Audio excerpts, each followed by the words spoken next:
जो अपने हालातों से बात नहीं करते ना, हालात अक्सर उनसे बात करते हैं।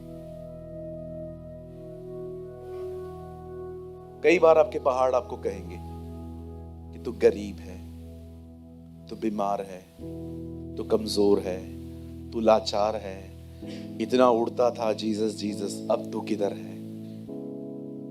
Now where are you? अगर आप इनसे बात नहीं करोगे ना, ये आपसे बात ही करते रहेंगे। इसीलिए यीशु ने कहा पहाड़ से विनती मत करो, पहाड़ से बात करो। उसे बताओ तुम किसके हो, उन्हें बताओ तुम्हारे ऊपर किसका हाथ है, उन्हें बताओ किसने तुम्हें बुलाया है। उन्हें ये मत बताओ तुम कौन हो, उसे ये बताओ तुम किसके कहलाए जाते हो। क्योंकि पहाड़ आपसे नहीं डरते, पहाड़ आपके बुलाने वाले से डरते हैं। या मैंने लास्ट टाइम प्रीच किया था, आंधी और तूफान उसकी मानते हैं। आज मैं आपको बताना चाहता हूं पहाड़ कैसे पिघलते हैं, पहाड़ कैसे खत्म होते हैं। अच्छा, बाइबल में एक और पहाड़ है। यूहन्ना ने कहा प्रभु का मार्ग तैयार करो, उसकी सड़कें सीधी करो, और जो रास्ते ऊपर नीचे हैं उनको सपाट सीधे करो। ये ऊपर नीचे रास्ते मतलब, कहो अपने पास वाले को, खुद को पीएचडी समझना बंद करो। बोलो अपने बाजू वाले को, बोलो अपने आप को स्कॉलर समझना बंद करो। मैं एक बात बोलूं, मैंने नागपुर में प्रीच की थी। When God want to meet you, He will bring you down. जब परमेश्वर को आपसे मिलना होगा, आपको नीचे ले आएगा।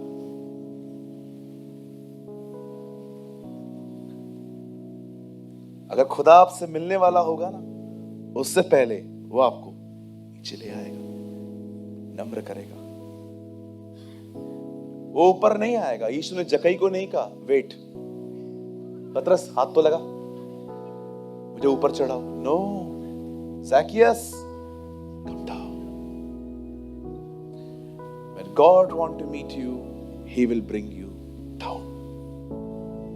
कुछ लोगों को लगता है लोग मुझे नीचे कर रहे हैं। नहीं सर, खुदा ला रहा है, वो मिलना चाहता है आपसे।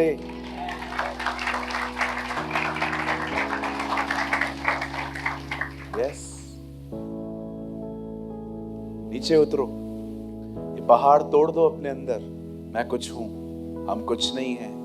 एक ही व्यक्ति है जिसको सारी महिमा, सारा आदर, सारी स्तुति और सारी प्रशंसा मिले। और अगर आप उसका नाम नहीं जानते हैं तो मैं बताना चाहता हूं, उसका नाम यीशु है। His name is Jesus.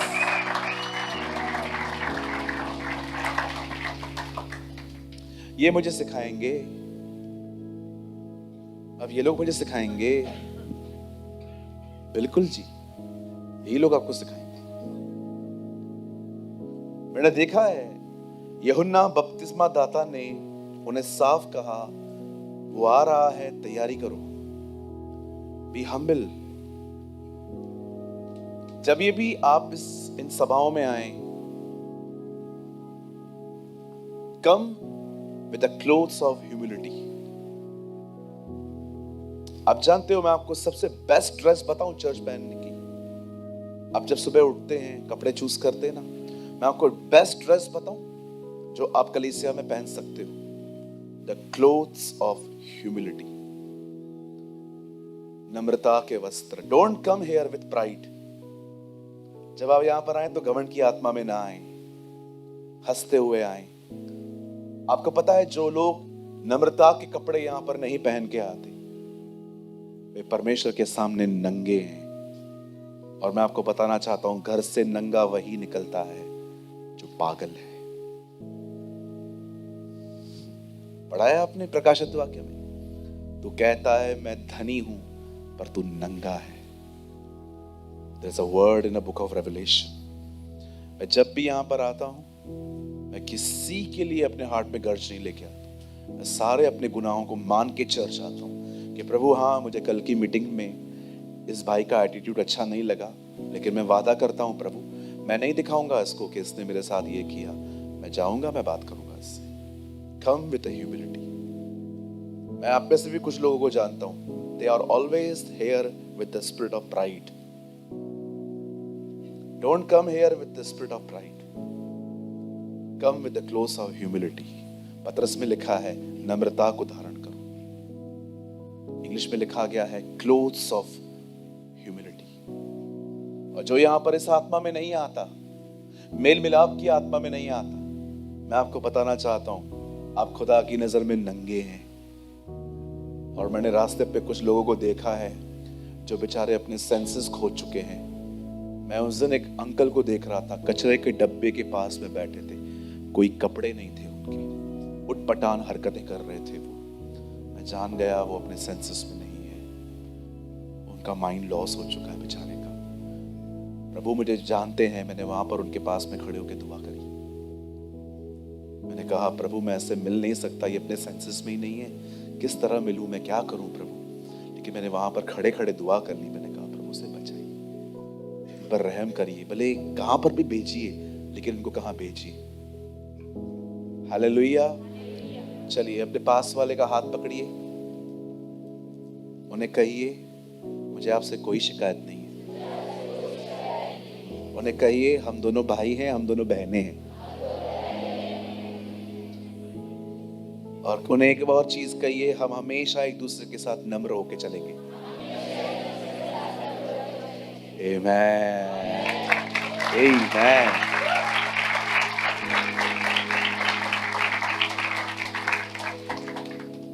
आमेन। कुछ समझे आप? इसे कहते हैं खुदा एक चीटर को बदलने के लिए दूसरा चीटर उपयोग करता है। मैं आपको सच कहता हूं, शेर मत बनना, खुदा सवा शेर खड़ा कर देगा। कभी शेर मत बनना, कभी मैं में जिंदगी मत जीना, खुदा तुम्हें चकना चूर कर देगा। यह वह पत्थर है जिसे राज मिस्त्रियों ने निकम्मा जाना, परंतु वह चकना चूर का पत्थर बना। यह पत्थर है भाई साहब, इस पर बिलीव करो, नहीं करोगे न्याय के दिन यही तुम पे गिरेगा, चकना चूर कर देगा। मती में लिखा है, बाइबल में लिखा है। मैं ऐसे लोगों को जानता हूं जो बहुत वन मैन शो में जिंदगी जीते थे। मैं हटा दिया खुदा ने, निकल इधर से भाई दोबारा। मुझे बहुत पसंद है लूका रचित सुसमाचार का पहला अध्याय। हे थियोफिलस, जो बातें मैं तुझे लिख रहा हूं वो मैंने बहुतों के गवाहों से जानकर रखी है। वो ये नहीं कहता सब मुझे पता है, बोलता है बहुतों से पूछ के लिख रहा हूं। और हम्बल मैन ऑफ गॉड, वो कहता है जो कुछ मैं हूं अकेले नहीं हूं, बहुतों ने हाथ बढ़ाया है।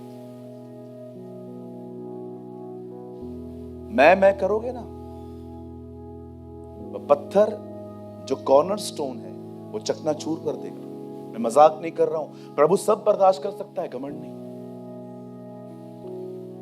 खुदा सब बर्दाश्त कर सकता है, घमंड नहीं करेगा। जब वो देखेगा ना आपको अपने लिए हाई थॉट्स हैं, वो फील्डिंग लगाएगा आपको हम्बल करने की। और बिलीव मी, जब वो हम्बल करता है खांसी हो जाती है। मैं मजाक नहीं कर रहा हूं। When God deals, it's painful. मैं प्रभु को कई बार बोलता हूं तू मेरे को टच मत कर, मैं खुद ही देख लेगा। हाँ भाई, ये वो मैंने इन दिनों में प्रभु से कहा, प्रभु मुझे नम्र कर, make me a humble person. मैं बहुत अमेजिंग बातें देखता हूं जब प्रेरितों के काम में पढ़ता हूं कि जब वो लोग किसी को छूते थे तब वे आत्मा से भर जाते थे। मैं प्रभु को कह रहा था, प्रभु आप मुझे कब बनाओगे ऐसा कि हाथ मेरा होगा पर स्पर्श आपका होगा। When you make me like this, Lord, मुझे भी बनाइए ना आप। वो लोग किसी पे हाथ रखते थे, उनको आत्मा मिलता था। मैं कब ऐसा बनूंगा जब मैं हाथ रखूंगा लेकिन स्पर्श आपका होगा। हम भी हम्बल। आप जानते हैं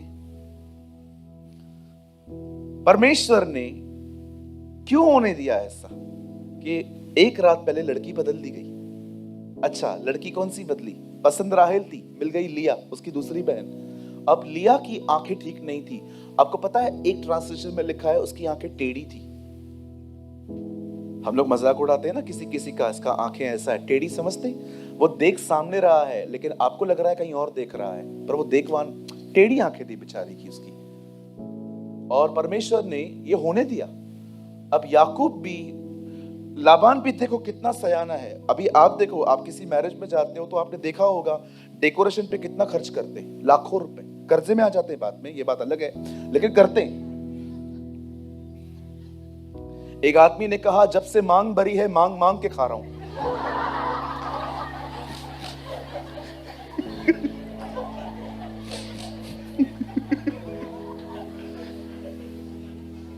बिल्कुल। मैं एक शादी में गया था, मुझे समझ में नहीं आ रहा था मैं खाऊं क्या, कंफ्यूज हो गया मैं। अब मैं स्पीकर हूं तो जाता हूं तो थोड़ी रिस्पेक्ट मिल जाती है, थोड़ी बहुत। मैं वहां पर चला गया, अरे पास्टर प्रेमानी आया। मैंने कहा हाँ, भेजो सागे। एक चिकन लेके आ रहा है, एक कबाब लेके आ रहा है, बाहर था मैं, मटन लेके आ रहा है, कोई ये लेके आ रहा है, वो लेके आ रहा है। इतने सारे टेबल भर दी। मैंने कहा प्रभु कितना खाएगा आदमी, ये आदमी कर क्या रहा है। बाद में मुझे पता चला 2100 रुपए की एक थाली है, 2100। मैं बाहर था, मीटिंग में था कहां पर, तो मुझे पता चला कि इनके चर्च के अंदर मैरिज है। तो उन्होंने मेरे को बोला, ब्रदर आपको चलना ही पड़ेगा। मैंने कहा नहीं ब्रदर, मेरे को तैयारी करनी है कल की, मैं नहीं आ सकता। मैं मोस्ट ऑफ फंक्शंस में नहीं जा पाता हूँ, बिकॉज मिनिस्ट्री है मेरा, मैं क्या करूँ। लेकिन अभी वो रात को उन्होंने बोला मुझे, आपका खाना वहीं है।